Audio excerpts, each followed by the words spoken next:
Justin Paul. And we're just love K-pop Demon Hunters. That's why we're here. That's the only reason. No, we're obsessed. I love this movie, and we're just so excited. We are going to introduce so many wonderful people who created K-pop Demon Hunters. You guys ready? First, can we please meet the director of this film, the co-directors of this film, Applehans?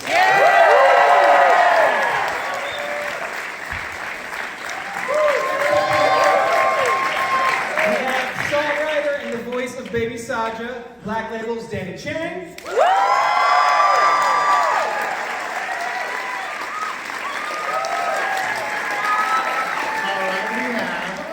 The singing voice of Huntrix Mira, Audrey Nuna.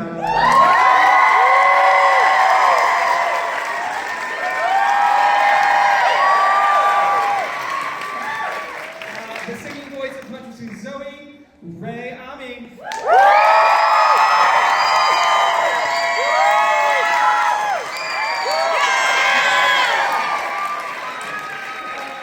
Songwriter and our buddy, Sonnenblick.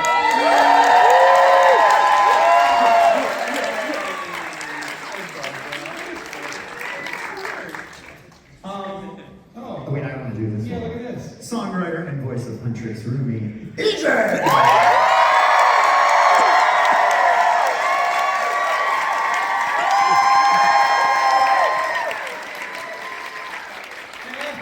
Executive music producer and our friend Eisendrath.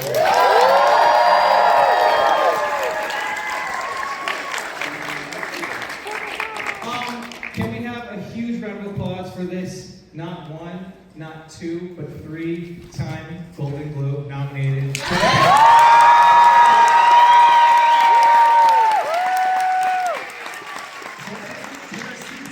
3-time Golden Globe nominated.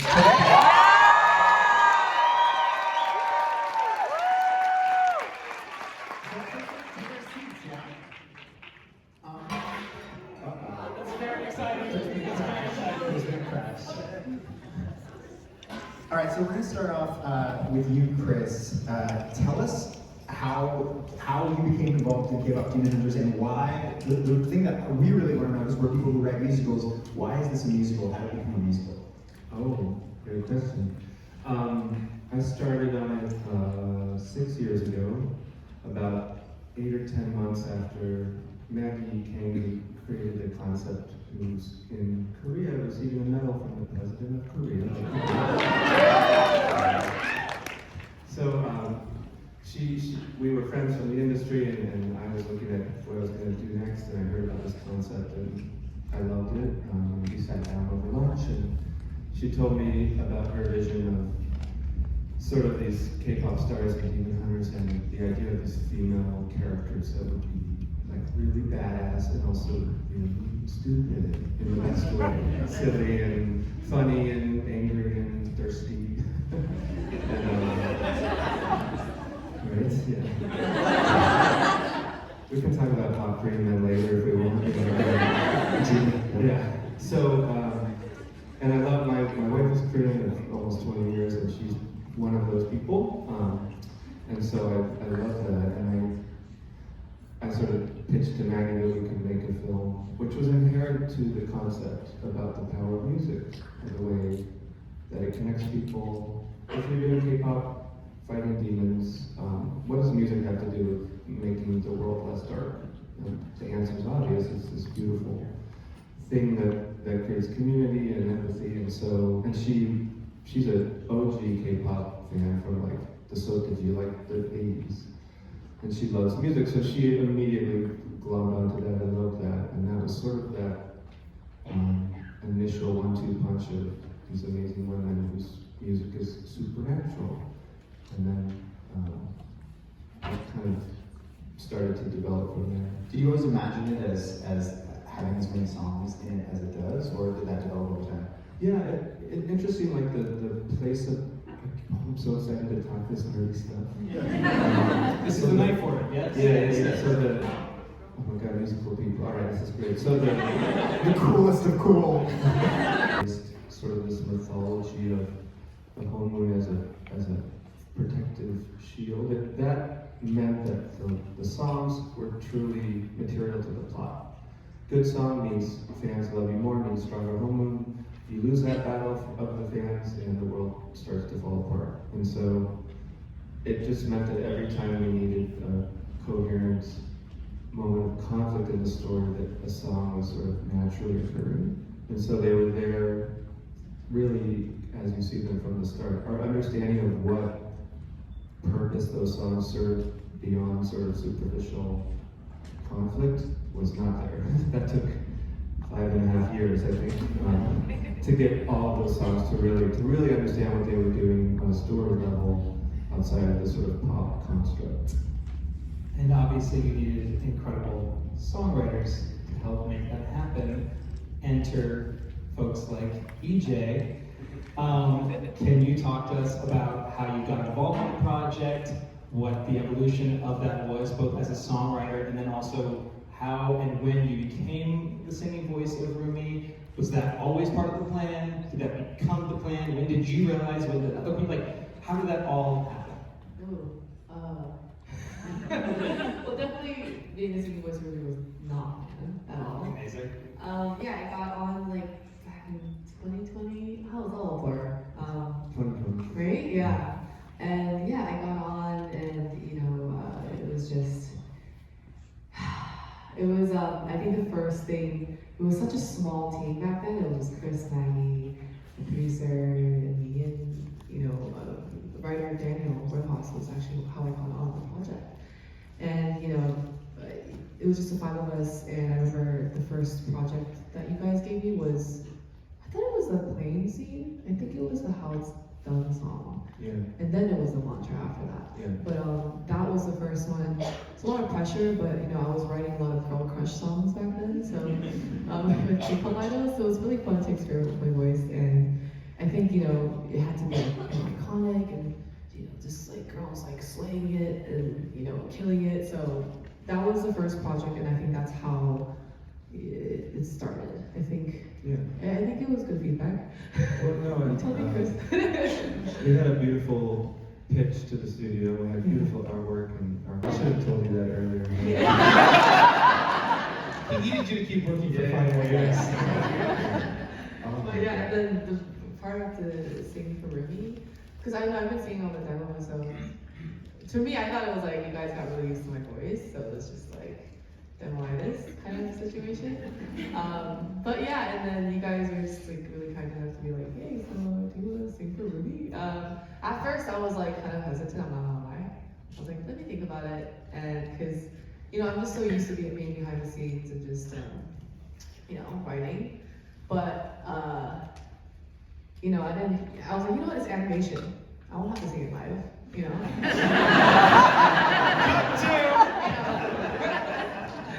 But here I am.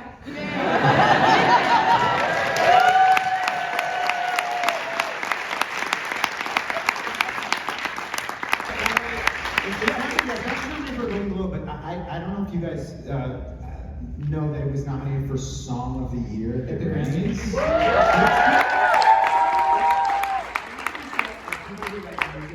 That never happens. They don't respect us enough ever. And He's not just here, but yeah. But it's a really, really huge deal. But what I find so remarkable about that song is how it functions within the story, because you are doing something that is purely a fantastic earworm, amazing pop song that also works diegetically. As it's to nerd out a little bit, diegetic means the audience It's really occurring in real life. The music occurs. They're actually hearing it as a song, but it's also doing a lot of theatrical work of moving the story forward. So Telling the story to these Oh, characters. yeah, you understand. You guys learned that too. But it's really hard, and it's really hard to. You guys are telling me. But to make it matter and have it push the story forward. So I would love for you and Mark to talk about the creation from a music and lyric standpoint, and how you guys work with the team to come up with Golden, how it functioned within the plot, how you guys worked on it, and I'm personally curious, was it ever oh, this is too theatrical? Yeah, or the this balance is too of K-pop, pop, theater, or storytelling. How did you balance it? Different drafts. Coming from two We just want to learn. I mean, mean, this is also Ian and Chris and Maggie so deeply, and Michelle so deeply involved with this, because especially the structural and like balance between the two, I feel like, because there were 6 other versions of Golden, like other full songs in the Golden slot. Do you have anything you want to reveal right now? Like a cut version of Golden that didn't make the cut? Well, you guys just seen all the demos. You want to just post them around? I think I can. I definitely, I can't. But they were amazing. They were amazing songs too. Figuring out what part of what is amazing about writing in theater and film as well is you're writing on the story, and the story is changing. And I feel like part of what it was, you know, the vision for it would come from Ian and from the directors of like, this is what we think the song is, this is what we think the song is. And by the time we got to this version of Golden, I remember maybe there was like, we had a couple of sessions where we were talking about, okay, you know, still in the homeland, there has to be this impossible high note that no human person could ever possibly sing live. All the demos were so hard. But Golden was the hardest. Yeah, I mean, you had to do this, but truly, I was like, okay, good, like, you're never gonna have to do this if the Thanksgiving Day Parade. Can I sing Ian's phrases for a minute? Yes. Because I think it's inherent to your question, which is the song does like 5 different things. And I'd love to think we were smart enough to like plan that from the start. But really, it became a case of within the first act of the movie, there was stuff that was really critical to emotionally buying in on these 3 women that wasn't in there. We knew it, but it wasn't in the movie. And Ian was like, well, you need a I want song. And we're like, no, we don't. It's not. They're seeking perfection. They're seeking a version of themselves with no fear and something that they're actually not capable of. And it's the vessel for Rumi's secret to be kind of juxtaposed in the middle of all of that. All stuff that we had to do in the first act that we were doing independently, and Ian continued. The joke we had is that Maggie and I would go to story meetings, and we'd be like, oh, this is too hard, man. Oh, thank God we can go to the music meeting now. And we go to the music meeting, and Ian would be like, all right, what's the one? We're like, no. The music meeting turned into a story meeting. It's supposed to be fun! So, but he forced us to produce these, it's literally like this, for Golden, it's like a 6-page document that goes verse by verse, pre-chorus. Yeah. Literally like the most pedantic and literal and intense version of what the story is. It was written by 2 people here named Benj and Justin. And we were in the middle of that. It ended, I didn't know what was next, and Spring Aspers, who's president of Sony Pictures Music, called and said, there's this thing you're gonna wanna do. And she's like, it doesn't make sense. But just trust me, it's gonna be amazing. The animation looks amazing, the directors are amazing. We're gonna get amazing songwriters. And all she said was like, it's a K-pop thing about demon hunters. And I remember like, okay, because I'm obviously the person who hired for a K-pop project. And, but I met with Chris and Maggie and saw the storyboards. I loved the story. I just like, when they talked about this idea of these characters that live in a black and white world and that realize there's the whole rainbow, and the good, the bad, the ugly, all those colors that make you who you are, and that only when you find your authentic self can you truly change the world. I was just like so moved by that, and then I heard these very preliminary demos that Ejae and Danny had done, and I had always liked K-pop music, and I'd always thought, oh, this is really theatrical and crazy, and wouldn't it be fun to go see a show or a movie or something that uses this music? And so that's how I got involved. And then what was your other question? Like, I mean, how do you, if you brought the rest of the team members together, sort of how did you go about doing that? I mean, What- okay, so before I came on board, I mean, he's the only reason I'm on stage. yeah, Mark, I brought Mark on board. No, so, which is one of the reasons, but then also how did you- no, but so Ejae was here, and Chris and Maggie and Michelle, and then the other thing that Spring had done is formed this incredible relationship with the Black Label, of which Danny is a critical part. And from there, we didn't know what else was going to happen. We didn't know how we were all going to work together. And we ended up tapping a few other writers, a guy named Lindgren, who's had many K-pop hits, Jenna Andrews, Stephen Kirk. So there's this whole stable, and then some writers whose songs didn't end up in the film, but like whole stable of really talented writers. And it was sort of like casting a musical or film, because it was all about, okay, we knew we had these song spots, we didn't know who was gonna write them. And we started first with like Black Label writing a whole song by themselves, which was Soda Pop, which was really, really fun. But then we got to the girls' intro song, and Chris and Maggie, you know, had understandably, as we had fallen in love with this sound that Ejae had created, but we were really obsessed with what Black Label could do. And it was like, oh, what if we do some crazy mashup of Ejae and Black Label? And then we were like, oh, but we also really want to make sure there's lyrics that are like really on character, on story, so find someone to partner with Ejae. And it's like, well, what if we pull in Mark? And that's how the whole process went. And even like, some people started songs that they didn't finish, and it was just sort of like continuing to find who would fit what the best. And you know, it was like, take some music production elements from one producer-songwriter for somebody else. Like, it was truly just like this patchwork quilt that didn't stop evolving until the final As well as being theatrical and narrative driven, it had to be K-pop. It's the first word in the title. So it had to be genuinely and authentically K-pop. And there needed to be, you know, literally Korean producers and you know, song makers and magicians in those rooms. And in the conversation of making this music. So we had to have an element of, and I think it was both of us throwing our hats in the ring and willing to fight for it, because I think the theater music side, you know, Ian and always direction, we needed that, and we needed that to be unwavering. And we needed the K-pop side to also be unwavering so that it could be both.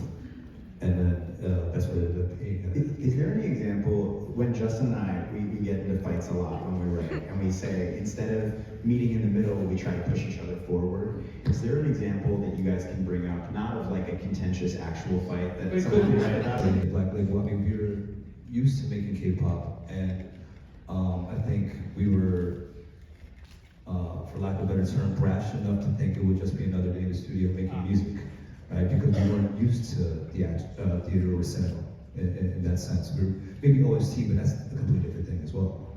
This was actually had to be narrative driven and story driven and push the story forward and include story arc and character development and things like that. And I credit Ian a lot for that, for including those elements and not being shy about telling us that it needed to be there and it wasn't going to be another day at the studio. That those elements had to stay and had to be there, and he wouldn't let us just make a good pop song. It had to be a good pop song, but at the same time, it had to have all those elements that I mentioned prior. Is there something specific, Ejae and Mark, that you guys can think of that was like a... We have lots and lots and lots. Yeah. Yes, we didn't fight though. Because Mark is so nice, as you guys know. He's so Thank nice. goodness he's nice, because like we would have fought so much. But, Well, like, you're so mean. I'm a little bossy. Yeah. I'm a little But that, I feel like that was so much of it, and just like Yeah. Disney too. Yeah. And it was like, for example, Golden. Like, I was so adamant with, like, for me, if I find a good melody, I'm really adamant. Like, I'm like, I don't care what it is, the words better make the melody sound amazing. Don't ruin the melody with words, is how I always see it. And Golden was like an okay melody, so Yeah, it's it was like, just like, okay. we only Okay, fought. I guess, yeah. I'm kidding, but like, that was one of them, and I was like very adamant about that. And then Mark was also obviously adamant about like storytelling. So for example, we would be like, there was two options. So oftentimes with Mark, I would always have like a bunch of melodic ideas down, because I also like vocal produce and I record a bunch of my melodies down when I think of it. So with Golden, we had like 4 different options, but 3 or 4, but there were 2 strong verse options. One was like more simplified, and one was a little bit wordier. And that's the part where we were like choosing. Technically, we liked, and you also liked the simplified version. It goes like da da da da da da da da da, was like the original one, and then the one right now is na na na na na na na na. That was the other one. And I remember Mark was like, we tried to figure out words for the first one, but it's such little words to put in. Mark was like, I think we should just go with the other one. Because you can I say can more work with that things. second one, yeah. Yeah, because and coming from like what Chris and Ian and Maggie are doing, which is going, hey, we need Rumi's backstory in the first part of this. We need Zoey's backstory. We need Mira's backstory, and there's only 8 lines to get it all in. And in the way that Chris is like, oh, there's this like doc that has it all mapped out. Obviously, Golden is not 6 pages, so you're trying to always figure out how to translate it, and having to find that balance. Another one I think of in Golden too is the bridge, where it's like, it's kind of crazy. I mean, the structure of Golden's sort of crazy. Yeah. And you're in this, I forget, I feel like it was just from you though, Ian, just being like, hey, we have to talk about Golden. Rumi's moment can be the bridge, and bridge can be the emotional moment for her, where she is finally singing, because we've been really trying to find what is the place that Rumi can have this I want moment that is a little bit more than just a pop song she's singing, a little bit past that. And the bridge of Golden, But I'll say that might be our most contentious thing Yeah. in the whole film. Like, I'm talking about the school of it. So no, we finally arrived at the bridge should be the I Want song. And Mark and Ejae wrote this thing that was like, could have been a whole song. Like, and it was huge, it was epic, it started this big. I think it was what, like 1 minute and Very 15 long. seconds. Probably one of my favorite things ever written. And Chris oh and my God, Maggie no were like, qualifications. we like it, but this was that whole balance of like, and now it feels like we're in the middle of a musical. And like we've sort of lost the pop song element of it, which was the performance. It's like we're just too far away from that. And it was interesting though, because we just kept going back and forth. I think the 3 of us were very much like, no, this is gold. Literally like just stick with it, it's so good, it's epic, and Chris and Maggie were like, not feeling it yet. And I think one day, it was just you and Maggie and I were on, we were like, okay, how long can it be? Like I sort of, we realized, and it was like, okay, it can be about 40 seconds. You'd found like a Billie Eilish reference for something that started like really small, rather than this big. And it was just like this crazy thing. And I even think none of us, tell me if I'm wrong, were actually happy with where it all landed at first. We were just sort of like, it was like the most compromising moment for everyone. Really like pushed me too as a top liner too, because like Yeah. you would give us like it has to be this long, and then with these, but it has to have these words in it. And you have to get to a really high And then it note. has to get to Right. get back to the chorus, and like it has to be epic there because the last chorus. And so it challenged me like, okay, how should I sing it in a way where this doesn't seem abrupt? Oh, that You was know? your thing. Yeah. So I was like, so that's where I was like, you know what, I'm just gonna belt, I believe, and then go it up, and it worked. So like, okay, so it was just like lots of like challenges and like trying to make it work and all of that. It's problem solving. What is so fun is that like, this is problem solving the way so much of filmmaking, but songwriting is problem solving. It's like, okay, you have to do this thing, and if we put that full bridge in Golden, I would not do it. Jimmy Fallon's performance would be I'm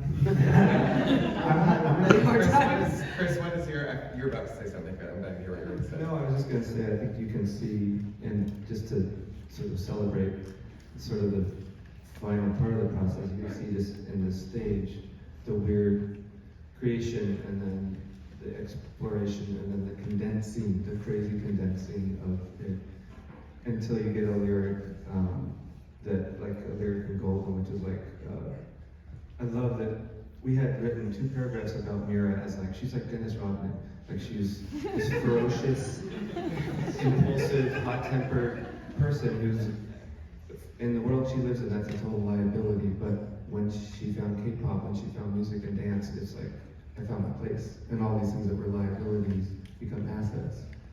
Deliver that in a way that you believe is like actually coming from a badass pop star. So that whole thing is so, it's just like the soup that you cook down and down and down and down until it's super concentrated. That's right. I wanted to talk to you guys about the performances of how do you view your performances as hunters? Like, what are you thinking about in terms of bringing character to song, and how does that affect your vocal performances for both of these characters?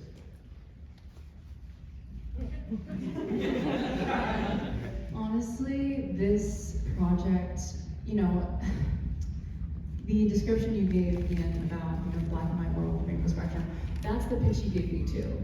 And I was was like a Tuesday morning or something. I wasn't thinking anything of it. Someone was like, do you want to get on a call about this potential project? I was like, sure.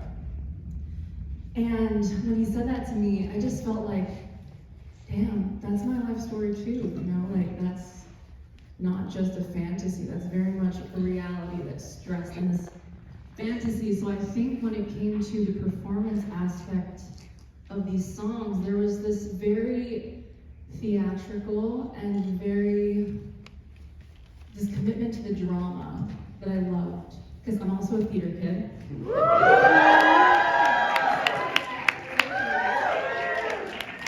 And I think when you start writing your own music, there's definitely sometimes this battle with ego, where you're involved in the writing, you're involved in the production choices, the mix choices, everything. So to kind of go back into this theater-like mindset of just, you have one job, you know, and your job is to deliver the lines and to be a vessel for this character that you didn't write as well. I think that was such an inspiring process to kind of reacclimate myself with, of just having to be so present, and also this relentless commitment to story. You know, I think coming from the pop, alt-pop world, there's so much nonchalance, and there's so much like, we're super cool, and you know, everything's so aesthetic. I think being a part of this project and being a recording artist again, that was like really my only job, you know. I think that was so inspiring in ways I never expected. So yeah, I think it was truly such a cool fusion of understanding the swag, understanding the, you know, obviously Ejae knows that world so much, and then on top of that with Mark, like, and Ian, and just everyone involved, and Danny, obviously, like, I think the fusion of everything and being able to be a part of that fusion was why this project resonates with so many people. It's because it's truly both. And just like the film shows that you don't have to choose one, I think the music does the exact same thing. It reflects that, like, it can be both, you know? So yeah, it was such an honor to be a part of it. Rei.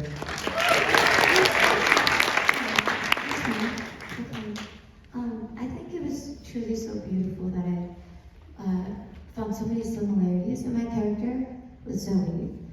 So while it was very comforting and familiar, it also forced me to do the scaries, which is confront why I hit all the colors and why I chose to play both sides, because it just felt so real. So honestly, recording sometimes was very difficult because it was so close to home. And there was a point, I don't know why it was how it's done that really upset me, but I was just so frustrated because I was trying to really deliver. Like Audrey said, we are finally free from having to touch the writing and the production. We're simply being hired for our voices, but we have to, through our voices, elevate the storyline to add to this character. And so I think there was a point, I think also in Golden, Ian was like, Rei, you can bell. And I was like, what are you talking about? I can't bell. And he was like, the moment you talked, I knew you could bell. I was like, yeah, shut up, what are you talking about?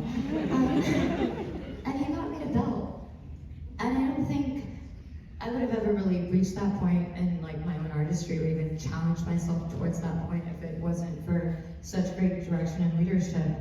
I think as an artist, sometimes we do doubt ourselves. I mean, I think actually we doubt ourselves often, constantly, every single day, multiple times a day.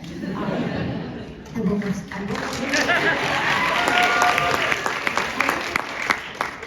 today doubtful, and then we were like, oh, 3 Golden Globe nominations, that's crazy.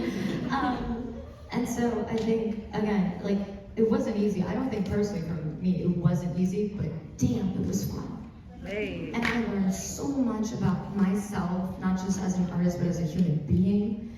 And the skills that I've learned in the studio with Ian, the words provided by Mark and Ejae and Danny, these are skills and lessons that I'm gonna apply in my artistry for the rest of my life. And I'm so blessed to have that.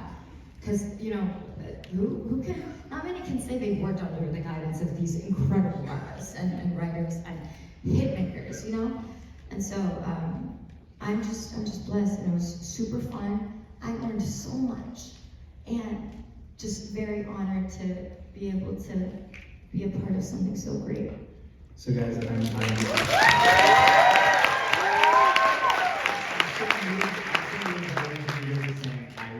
I could sit here for hours longer and have this conversation. I'm getting the look in the corner. It's like a wrap. I don't know if it's time. I just want to congratulate you all. This film is amazing. For people who make musicals, this is such a hard thing to do. I can't tell you. We've made some that we like. We've made many that we don't even like. It is so hard to work on these things. And you guys have created a thing I genuinely feel that is going to push the art form forward. It's going to make more people make musicals, and it is so... And it makes so many people who think they don't like musicals like musicals.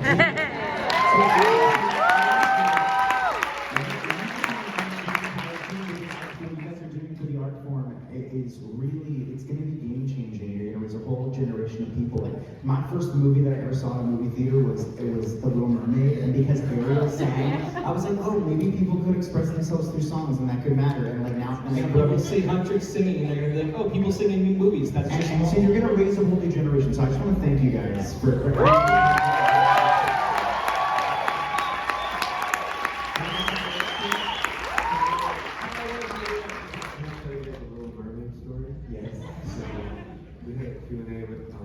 Oscar is one of the two directors of Mentor, and he did a Q&A with us just last week in LA, and he told us a story about that. It's just fun, it's interesting to know, but he said when they did that, the representation of Ariel as she was in that film, they showed it to some of the OG Disney guys, Frank and Ollie and Tom, so they're like sort of the originators, like they did Bambi, they did everything. And Frank and Ollie were like, oh, that's cool, but like, she's very like unappealing sometimes. Like she's too, her face, and it basically to them, this depiction of femininity was too bold. And John was like, oh, sorry man, we're gonna do this. And that's what I grew up on. So the first female protagonist I ever was introduced to was already out of the like Disney 30s, like I'm Snow White. Like it was onto a more interesting version of a human. And I think part of Maggie's original vision for these women and the characters that these guys have portrayed is this, yet again, a little more of an interesting and full picture of a female character that's just chugging kimbap and like, doing all kinds of crazy shit that wasn't allowed until that. So it was kind of an eye-opening thing to see those guys as like, oh, they were kind of breaking some ground there, which I totally took for granted. And hopefully a bunch of and you girls, guys, you won't think about it. but you are now, and really just thank you guys for making this. Thank you guys for converting a whole. We gotta say, we talked about We Write the Stars. Well, we it truly, because in terms of people who are able to write songs that stand in the pop world, and then when you see them in context, every word means something in those stories. The fact that we get this Q&A. Well, we love you guys.